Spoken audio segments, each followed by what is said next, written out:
Hi, welcome to Sherin's kitchen. இன்றைக்கி நம்ம கிச்சனில் ஒரு சிம்பிளாக ரொம்ப டேஸ்டியாக இருக்கக்கூடிய ஒரு லஞ்ச் பாக்ஸ் ரெசிபி தான் பார்க்க போகிறோம்.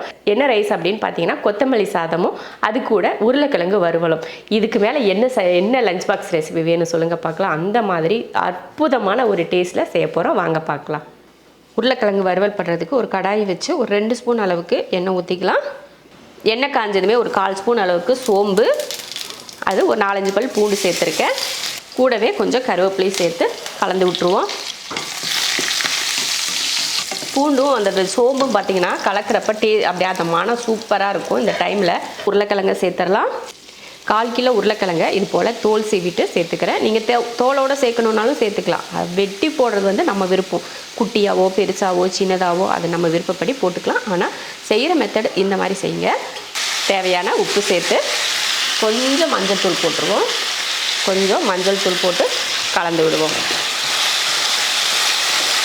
கொஞ்சோண்டு தண்ணி, ஒரு 1/4 கிளாஸ் அளவுக்கு தண்ணியை ஊற்றி அப்படியே மூடி போட்டுருவோம். ஒரு 2 நிமிஷத்தில் உருளைக்கிழங்கு வந்து நல்லா வெந்து வந்துடும். உருளைக்கிழங்கு நல்லா சாஃப்டாக வெந்து அதே போல் நல்லா மொறுன்னு வேக ஆரம்பிச்சிருச்சு. இந்த டைமில் நம்ம மசாலா பொடி சேர்த்துக்கலாம். முன்னாடியே மஞ்சள் பொடியெல்லாம் போட்டாச்சு. இப்போ கொஞ்சம் மிளகாத்தூள் சேர்த்துக்கலாம். காரத்துக்கு ஏற்ற மாதிரி மிளகாத்தூள் ஒரு 1/4 ஸ்பூன் அளவுக்கு மிளகாத்தூள், 1/2 ஸ்பூன் மல்லித்தூள் சேர்த்துக்கலாம். 1/4 ஸ்பூன் அளவுக்கு கரம் மசாலா சேர்த்து இதை நல்லா கலந்து விட்டுருவோம்.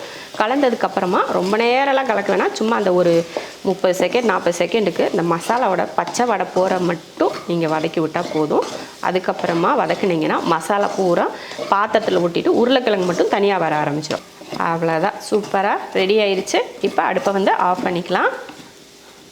மல்லித்தலை சாதம் பண்ணுறதுக்கு பேஸ்ட் அரைச்சிக்கலாம். அதுக்கு 2 பச்சை மிளகாய், காரத்துக்கு ஏற்ற போல் மிளகாய் சேர்த்துக்கோங்க. ஒரு 4-5 பல் பூண்டு பல் சேர்த்துட்டு இந்த வருங்க நம்ம கையில் இந்த மாதிரி நல்லா ஒரு கையளவுக்கு மல்லித்தலை எடுத்திருக்கேன். அதை சேர்த்துடலாம். இப்போ இதை அரைச்சி எடுத்துருவோம். கொஞ்சமாக தண்ணி ஊற்றி அரைச்சி எடுத்துக்கோங்க. ரைஸில் ஒரு பக்கம் விசில் விட்டு இறக்கி வச்சுருக்கேன். இப்போ வந்து தாளிக்கிறதுக்கு எண்ணெய் ஊற்றிக்கலாம். எண்ணெய் காஞ்சதுமே கொஞ்சம் கடுகுளுந்து சேர்த்துக்கலாம். கடுகுளுந்து பொரிஞ்ச உடனே கடலைப்பருப்பு 1 ஸ்பூன், கூடவே வேர்க்கடலையும் 1 ஸ்பூன் சேர்த்துக்கலாம். நல்லா கலர் மாறட்டும். இந்த மாதிரி நல்ல கலர் மாதிரி வருது பாருங்கள். இந்த டைமில் கொஞ்சம் கருவேப்பிலை, கூடவே ஒரு வரமிளகாய், இந்த மாதிரி வெங்காயம் கொஞ்சம் சேர்த்து நல்லா வதக்கிடுவோம். வெங்காயம் வந்து ரொம்ப ப்ரௌன் கலராலாம் வதங்க வேண்டாம், லைட்டாக வதங்கிட்டால் போதும். லைட்டாக கடலைப்பருப்பு பாருங்கள், ரொம்ப கொஞ்சம் நேரம் ஒரு 2 செகண்டு கூட இல்லை அந்த வெங்காயத்தை எடுக்கிறதுக்குள்ளே அதுங்களையுமே கலர் மாறிடுச்சு. அதனால் கொஞ்சம் லேசாக ஒரு அரை பக்குவத்துக்கு கலர் மாறும் பார்த்திங்களா. அந்த டைமில் எல்லாத்தையும் ஒன்றா சேர்க்க ஆரம்பிச்சிடணும். அப்போ வந்து நமக்கு அந்த கலர் வந்து நல்லா நல்ல கோல்டன் கலரில் இருக்கும். இப்போ பார்த்திங்கன்னா ப்ரௌன் கலரில் மாறிடுச்சு பார்த்திங்களா. அவ்வளோதான். இந்த அளவுக்கு நல்லா வதங்கினதுக்கப்புறம் வெங்காயத்தையும் ரொம்ப கலர் மாற வரையும் வதக்க தேவையில்லை. லைட்டாக அந்த பச்சை ஸ்மெல் எல்லாமே போனதுக்கப்புறமா இதில் நம்ம அரைச்சி வச்ச பேஸ்ட்டை இதில் சேர்த்துடலாம். சேர்த்து கலந்து விடுவோம். மல்லித்தலை பேஸ்ட் போட்டு பச்சை வடையெல்லாம் போனதுக்கப்புறமா உப்பு போட்டுக்கோங்க. அது கூடவே ஒரு 1/2 லெமன் வந்து புளிஞ்சிக்கலாம். அதையும் சேர்த்துட்டு புளி போடுறதுக்கு பதில் இந்த மாதிரி லெமன் சேர்த்திங்கன்னா டேஸ்ட் ரொம்ப நல்லாயிருக்கும். அதாவது புளி போட்டிங்கன்னா அந்த கலர் இன்னும் நல்ல டார்க்காக இருக்கும். ஆனால் லெமன் போட்டிங்கன்னா அந்தளவுக்கு டார்க்காக இருக்காது, கம்மியாக இருக்கும்.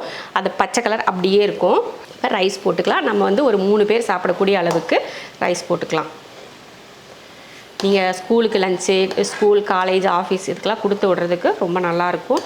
உருளைக்கிழங்கு வறுவலோடு இந்த ரைஸ் உங்களுக்கு சூப்பர் டேஸ்ட்டில் இருக்கும். இப்போ இதை கலந்துருவோம்.